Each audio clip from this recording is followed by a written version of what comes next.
कार्यक्रम तारों तले जिंदगी। तारों तले जिंदगी इस सीरीज में हम आपके लिए लेकर आए हैं हिंदी साहित्य जगत की कुछ चर्चित कहानियों और उपन्यासों पर केंद्रित रेडियो नाट्य वाचन। आइए सुनते हैं मुंशी प्रेमचंद की कहानियों का रेडियो नाट्य वाचन।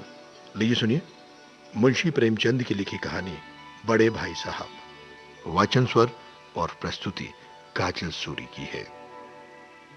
मेरे भाई साहब मुझसे 5 साल बड़े थे, लेकिन केवल 3 दर्जे आगे। उन्होंने भी उसी उम्र में पढ़ना शुरू किया था जब मैंने शुरू किया था, लेकिन तालीम जैसे मामले में वो जल्दबाजी से काम लेना पसंद ना करते थे। इस भावना की बुनियाद खूब मजबूत डालना चाहते थे जिस पर आलीशान महल बन सके।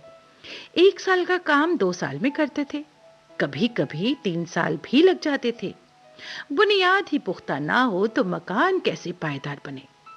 मैं छोटा था, वो बड़े थे। मेरी उम्र 9 साल की थी, वो 14 साल के थे। हरदम किताब खोले बैठे रहते थे और शायद दिमाग को आराम देने के लिए कभी कॉपी पर, कभी किताब के हाशियों पर चिड़ियों बिल्लियों की तस्वीरें बनाया करते थे। कभी कभी एक ही नाम के 10 वाक्य 20 बार लिख डालते। कभी ऐसी शब्द रचना करते जिसमें ना कोई अर्थ होता। मेरा जी पढ़ने में नहीं लगता था। 1 घंटा भी किताब लेकर बैठना पहाड़ था मेरे लिए। मौका पाते ही हॉस्टल से निकलकर मैदान में आ जाता। कभी कंकरियां उछालता, कभी कागज की तितलियां उड़ाता, और कहीं कोई साथी मिल गया तो पूछना ही क्या। कभी 4 दीवारी पर चढ़कर नीचे कूद रहे हैं, कभी फाटक पर सवार उसे आगे पीछे चलाते हुए मोटर कार का आनंद उठा रहे हैं। लेकिन कमरे में आते ही भाई साहब का गुस्से वाला रूप देखकर जान सूख जाती थी। उनका पहला सवाल होता, कहाँ थे? हमेशा यही सवाल ऐसे में पूछा जाता था और उसका जवाब मेरे पास केवल मौन था। ना जाने मुंह से ये बात क्यों ना निकलती कि जरा बाहर खेल रहा था। मेरा मौन कह देता था कि मुझे अपना अपराध स्वीकार है और भाई साहब के लिए इसके सिवा और कोई इलाज ना था। भाई साहब उपदेश की कला में निपुण थे। ऐसी ऐसी लगती बातें कहते कि मेरे जिगर के टुकड़े टुकड़े हो जाते और हिम्मत छूट जाती। इस तरह जान तोड़कर मेहनत करने की शक्ति मैं अपने आप में ना पाता था, और उस निराशा में जरा देर के लिए मैं सोचने लगता, जो काम मेरे बूते के बाहर है उसमें हाथ डालकर क्यों अपनी जिंदगी खराब करूं। मुझे अपना मूर्ख रहना मंजूर था। मैदान की वो सुखद हरियाली, हवा के वो हल्के हल्के झोंके, फुटबॉल की उछल कूद, कबड्डी के दाव पेंच, सब मुझे अपनी तरफ खींच लेते और वहां जाते ही मैं सब कुछ भूल जाता। वो जान लेवा टाइम टेबल की तो याद ही ना रहती, और फिर भाई साहब को नसीहत और फजीहत का अवसर मिल जाता। मैं तो उनकी साय से भागता, उनकी आंखों से दूर रहने की कोशिश करता। कमरे में इस तरह दबे पांव आता कि उन्हें खबर ना हो। उनकी नजर मेरी तरफ उठी और मेरे प्राण निकले। हमेशा सर पर एक नंगी तलवार सी लटकती मालूम होती।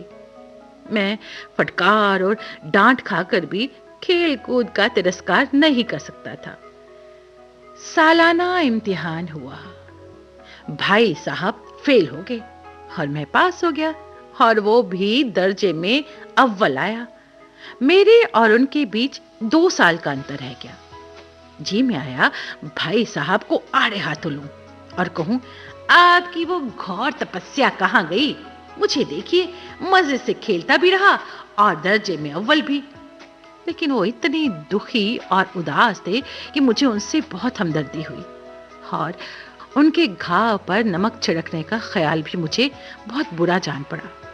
हाँ, अब मुझे अपने ऊपर कुछ अभिमान हुआ और मेरा आत्मसम्मान भी बढ़ा। भाई साहब का वो रोब मुझ पर अब न रहा। आजादी से खेल कूद में शरीक होने लगा। दिल मजबूत था। भाई साहब का वो आतंक अब मुझ पर नहीं है। भाई साहब ने इसे भांप लिया है। उनकी सहज बुद्धि बड़ी तीव्र थी और एक दिन जब मैं भोर का सारा समय गुल्ली डंडे की भेंट करके ठीक भोजन के समय लौटा तो भाई साहब ने मानो तलवार खींच ली थी और मुझ पर टूट पड़े।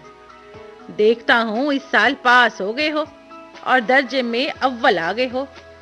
तुम्हें दिमाग हो गया है। मगर भाई साहब, घमंड तो बड़े बड़ों का नहीं रहा। तुम्हारी क्या हस्ती है।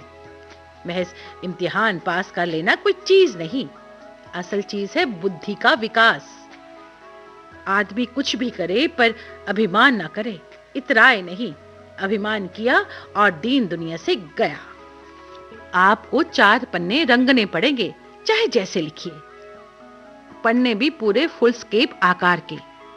कहा जाता है कि संक्षेप में लिखो। समय की पाबंदी पर संक्षेप में निबंध लिखो जो 4 पन्नों से कम ना हो। संक्षेप में 4 पन्ने हुए, नहीं शायद 100-200 पन्ने लिखवाते। तेज भी दौड़िए और धीरे धीरे भी।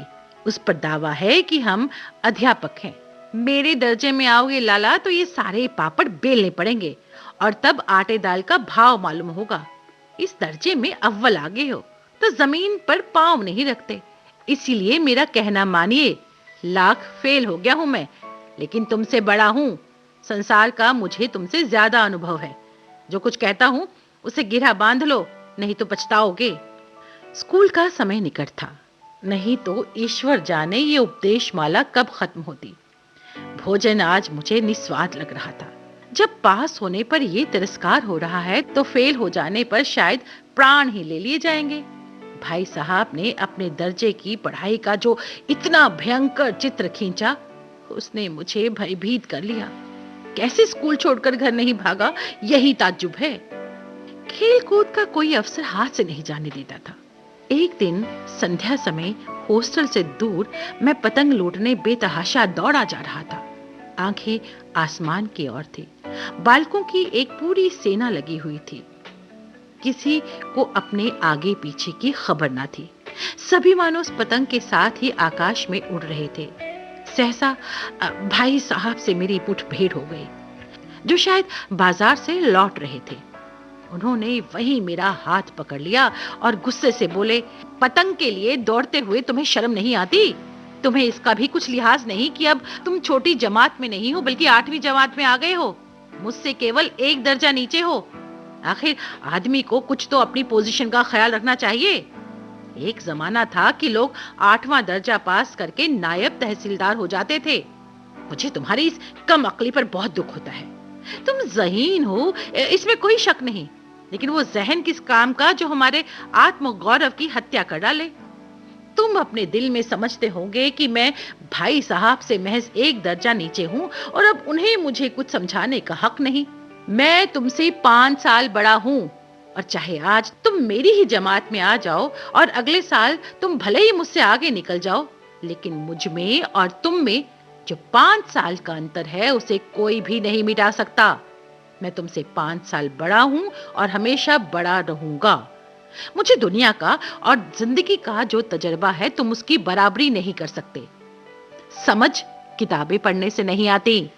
हमारी अम्मा ने कोई दर्जा पास नहीं किया और दादा भी शायद 5वीं 6ठी जमात के आगे नहीं गए, लेकिन हम चाहे सारी दुनिया को पढ़ लें, सारी दुनिया की विद्या पढ़ लें, अम्मा और दादा को हमें समझाने और सुधारने का अधिकार हमेशा रहेगा।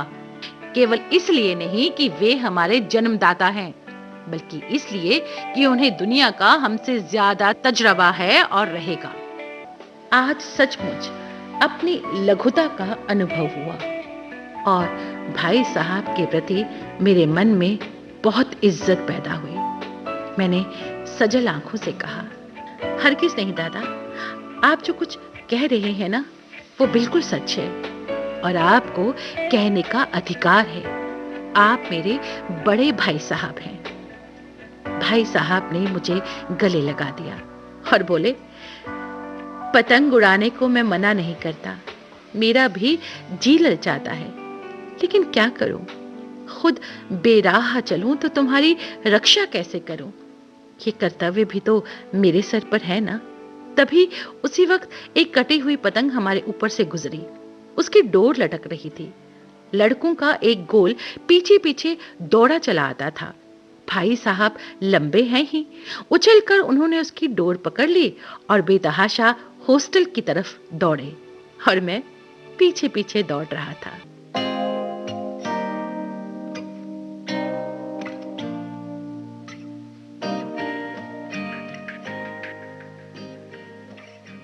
तारों तले जिंदगी इस सीरीज में अभी आप सुन रहे थे मुंशी प्रेमचंद की कहानियों पर आधारित रेडियो नाट्य वाचन।